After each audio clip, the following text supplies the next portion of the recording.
mettez l'anesthésie. Le gars dit non, it's just pressure. Je dis que whatever this is, peu importe ce que c'est, hein, mettez-moi l'anesthésie. You got potential. You got potential. Coucou tout le monde, bienvenue sur ma chaîne. Si c'est ta première fois de passer par ici, moi je m'appelle Clara. Alors, si c'est ta première fois, abonne-toi.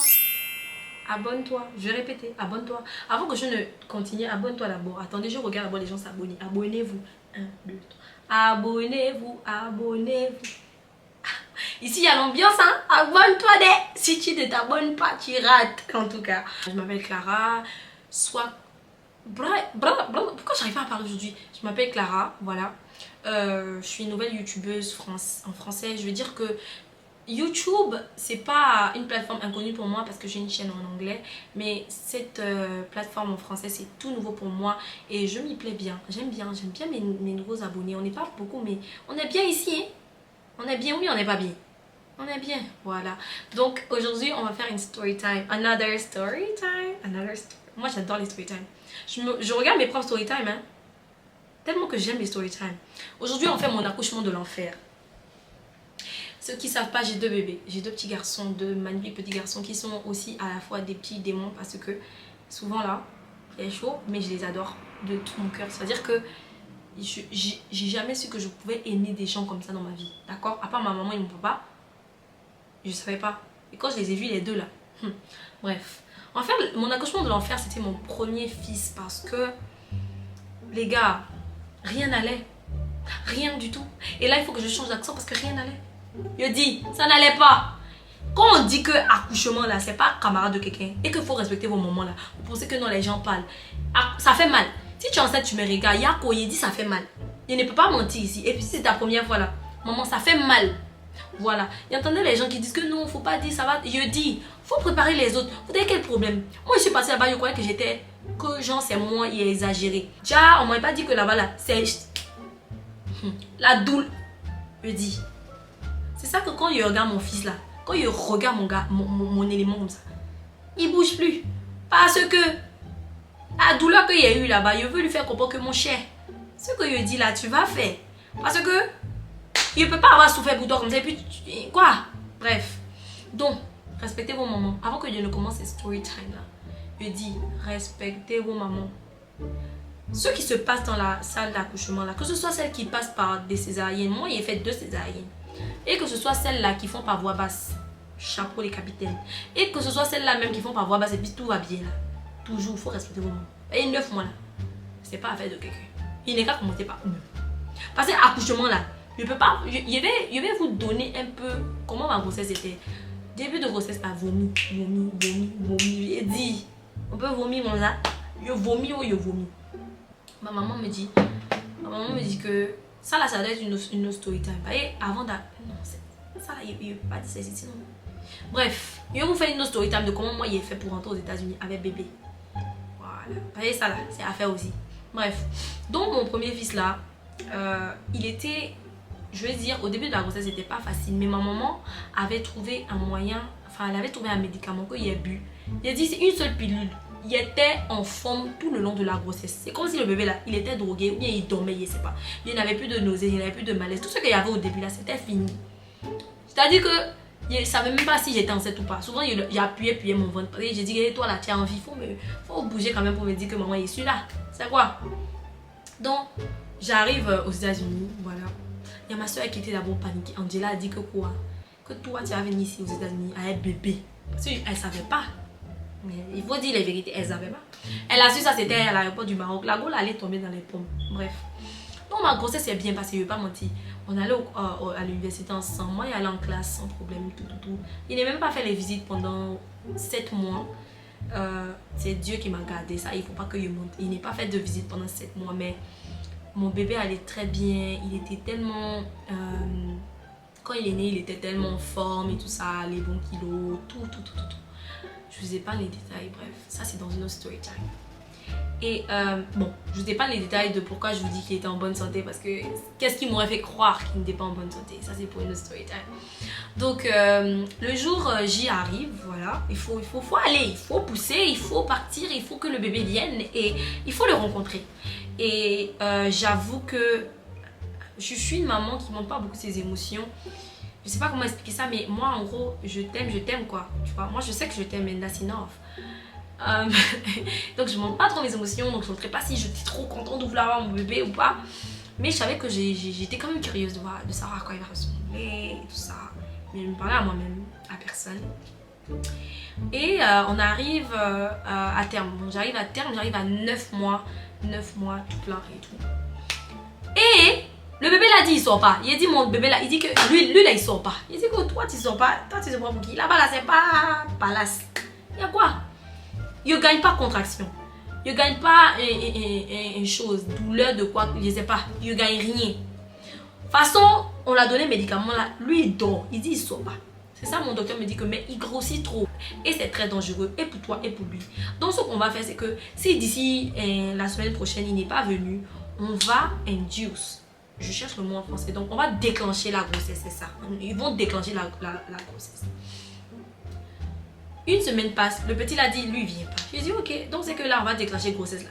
On me fait le rendez-vous, il arrive là-bas. Quand il arrive, je suis encore tout en joie et tout. On m'a dit qu'il faut pas qu'il ait mangé parce qu'on ne sait pas si je peux arriver à faire césarienne et tout. Donc je suis là et tout. On me met les perfusions, tout l'arsenal, comment on appelle, les infirmières sont là, le docteur me voit une ou deux fois, il me dit que non, d'ici là le bébé va venir. Il dit, je suis arrivée là-bas à, si c'est 8 h du matin, de 8 h à chose, 1 h du matin, petit là, il n'était pas encore là. Donc c'est pour vous dire, on est là, il commence à pleurer. Je dis, il y a les douleurs là, je ne peux pas expliquer. Celles qui ont déjà eu, elles savent de quoi je parle. Je pleure sans larmes. Ça fait tellement mal que les larmes ont fini de couler. Il a commencé à pleurer là, mais réservoir des larmes là, il n'y avait plus. Donc il commence à pleurer, je pleure. Qui m'a envoyé. Oh, ma soeur, elle-même à côté, elle dit que moi, il ne vais jamais faire enfant. Si c'est douleur, je crie. On me donne un calmant. Il a refusé aussi épidural. Je dis que je ne veux pas épidural, je ne fais pas quoi, bah, tranquillement. Parce que épidural, on ne le dit pas souvent, mais heureusement maintenant ils le disent. Quand tu fais une épidurale, tu es susceptible d'avoir des maux de dos après. Voilà, et des sévères, mais vraiment sévères, des maux de dos très sévères. Et je me suis dit non, je vais le faire naturellement. Donc la douleur que j'ai ressentie, non, je pleure. Un coup je pleure, je dors, 2 secondes je me réveille, je dors. Ma soeur dit que aïe, c'est quelle douleur où toi tu as dit que tu dors, tu te réveilles, tu pleures, tu dors encore, tu te réveilles, c'est quoi? Je ne pourrais pas parler à un moment donné là. Elle me dit que non, écarte bien les pieds. Je dis que pardon, il a écrit sur elle. Non, c'était pas écarte les pieds. Éclate aussi. L'infirmière dit que est-ce que tu as envie de pousser? Je dis à l'infirmière que je ne veux pas pousser. Je ne sens pas quelque chose de pousser. Quand elle me dit que c'est que tu n'es pas prête. Elle me met les doigts là-bas que non, elles sont en train de regarder. Que wow, il était à 5. Elle fait 5. Après, il était à 6. Elle dit que mon pelvic c'est trop petit. Que la tête de l'enfant ça peut pas passer, donc on va devoir me casser l'os là et que ça va me faire mal à vie parce que on peut pas arranger cet os là ou whatever. Je dis que quoi, c'est quoi ça, je suis où là, c'est quoi on me dit et puis je comprends pas là, que moi on va me casser l'os de mon pelvic parce que quoi, il sait pas, il comprend plus, je peux plus, prenez l'enfant là puis laissez-moi. La go me dit ça, je dis que quoi, elle me dit que non, il faut pousser, je dis que je ne veux pas pousser. Vous me demandez si je veux pousser, je ne veux pas. Le docteur vient, il dit qu'elle est encore elle est en travail à 8. Hein? Ils mettent les doigts, ils touchent rien, je pleure seulement. Vous là, il a pleuré pendant des heures. Il n'a jamais pleuré autant de ma vie. Je ne pense pas, il a pleuré, il a dit qu'il a pleuré pendant toute une journée. Il a tellement pleuré que le réservoir des larmes était fini. Bref. Donc, c'est ça maintenant. La dame me dit qu'il faut pousser. Ils m'ont fait pousser pendant 1 heure. Mais je n'avais pas envie de pousser. Mais je poussais parce qu'ils m'ont dit que tu as contraction, qu'il faut pousser. Donc à chaque fois que contraction venait, il faut que je pousse. Il pousse ou je pousse. Il ne voyait même pas la tête de l'enfant, rien. Pousse ou je pousse. Et puis il avait position même en bas. Hein. Non, il avait d'abord position assise. Après, on dit que quelques minutes après, le gars se retourne. Il dit mon cher, tu avais intérêt. Il a fait quoi avec nous? Bref. Voilà maintenant comment. La go, elle me dit. La dame elle est là, elle me dit que non, faut pousser ma chérie, vas-y pousse, je pousse ou je pousse. Et ça a rien, ça sort pas. Il dit que mais c'est quoi ça? Elle dit qu'il faut te reposer d'abord. Elle n'est pas encore prête. J'ai dit, vous m'avez fait pousser pendant 1 heure pour me dire que moi, je ne suis pas prête. C'est quoi ça? Je pousse. À un moment donné, il m'arrête. Je dis que non, Clara, il faut te calmer. Donc la dame me dit, il faut te calmer, on va attendre et tout. Pendant que je pousse, je regarde ma soeur. Je dis à ma soeur, je pense que j'ai fait caca. Ma soeur me dit, c'est ça, on dit qu'il y a les moments là, on fait bourgeois avant d'aller.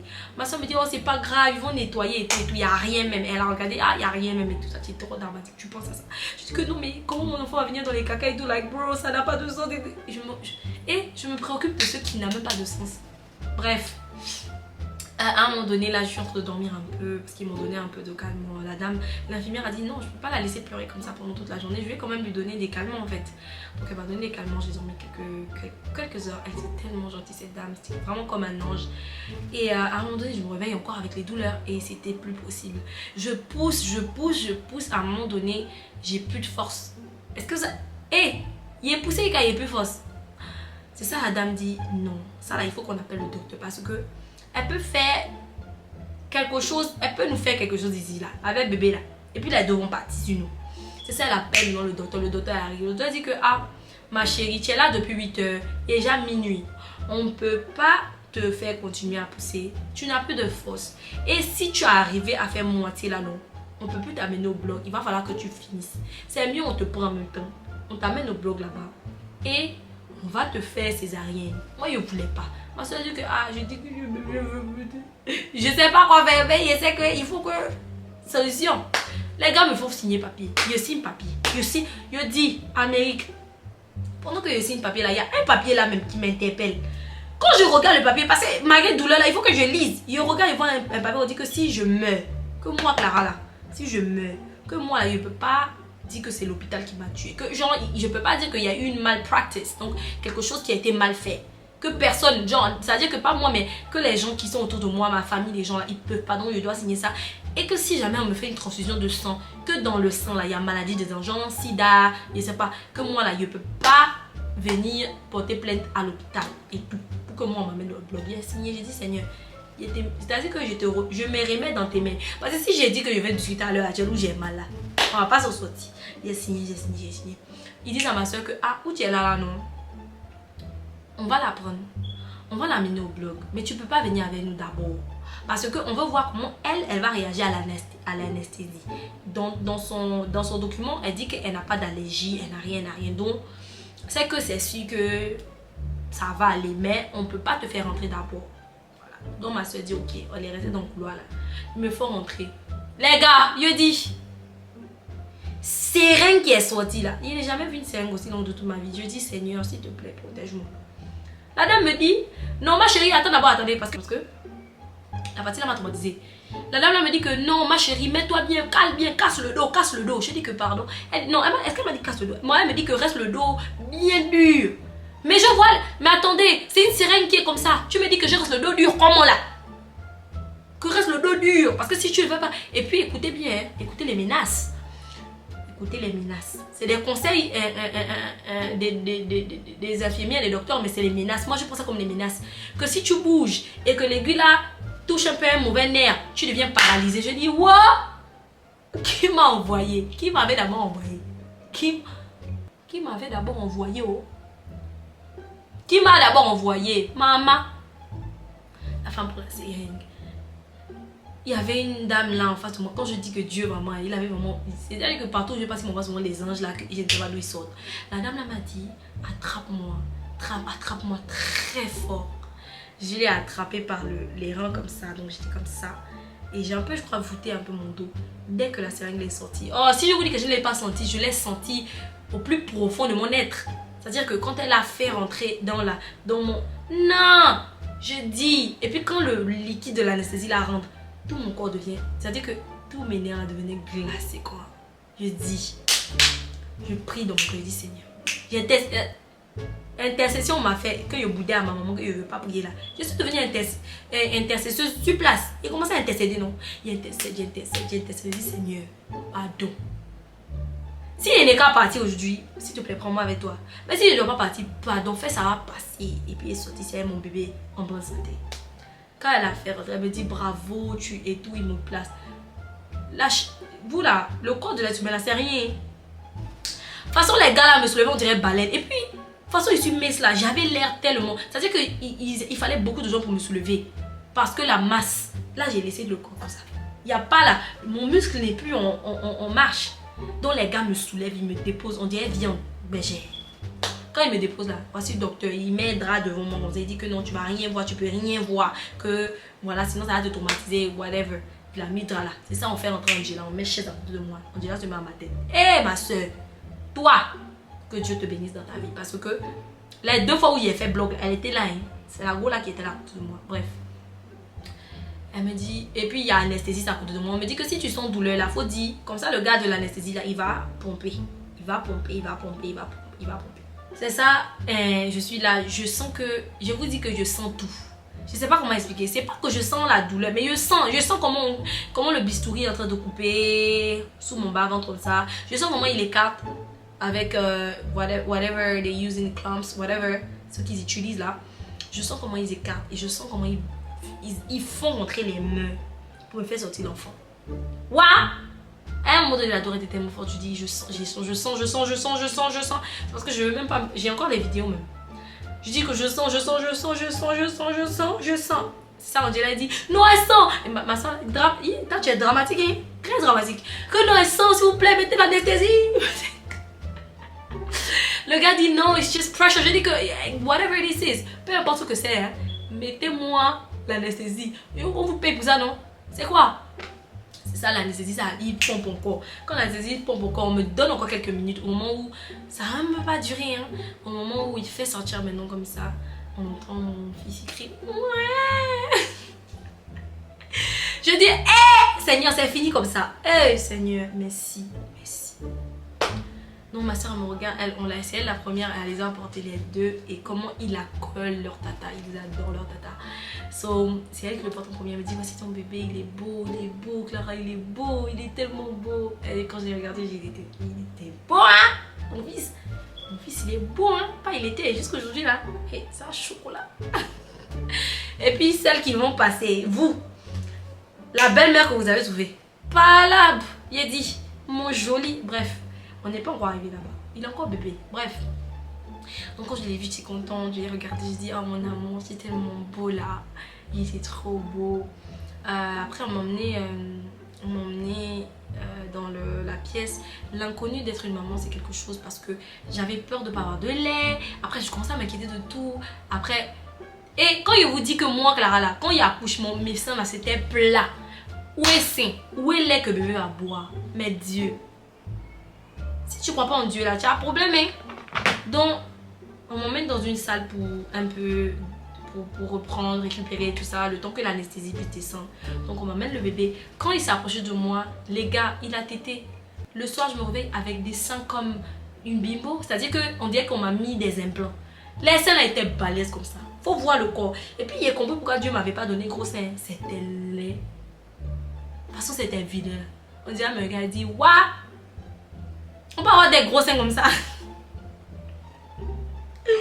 J'étais ce moment-là, je dis, oh, il buvait le sein et tout ça. J'étais tellement contente.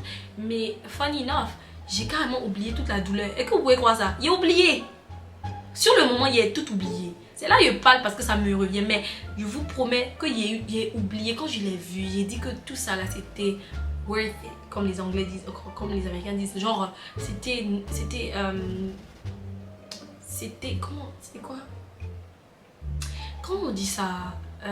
Ça en valait la peine, voilà, ça en valait la peine, ça en valait totalement la peine, toutes les douleurs, tout ça, ça en valait totalement la peine. Parce que quand je l'ai vu, c'est comme si on m'avait donné un cadeau que, I was like, oh my god, merci Seigneur, merci Seigneur. Et voilà, c'est un peu ça, mon accouchement de l'enfer. C'est pas un accouchement de l'enfer, je veux dire, c'est, quand je dis l'enfer, voilà, c'est juste un bête slogan, mais c'est mon accouchement difficile, c'est assez difficile, mais après je pense que comme je disais, ça en vaut la peine. Être maman, c'est un cadeau du ciel.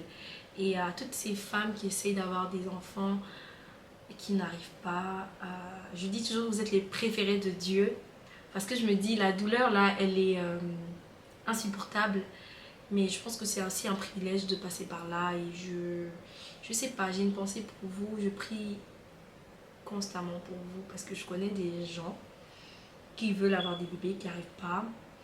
Et je pense que en temps voulu, Dieu va vous faire grâce. Sinon, ne prenez pas mal.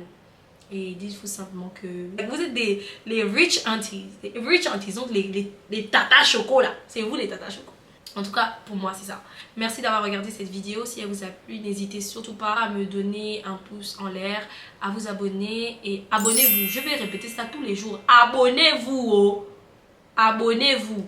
Partagez. Si tu es trop fâché, tu partages. Oui, oui. Si tu es trop fâché, tu partages. C'est comme ça. Bref. En tout cas, merci d'avoir regardé cette vidéo. Et je vous dis quoi? À la prochaine. Il faut que je travaille dessus. À la prochaine. Bye guys.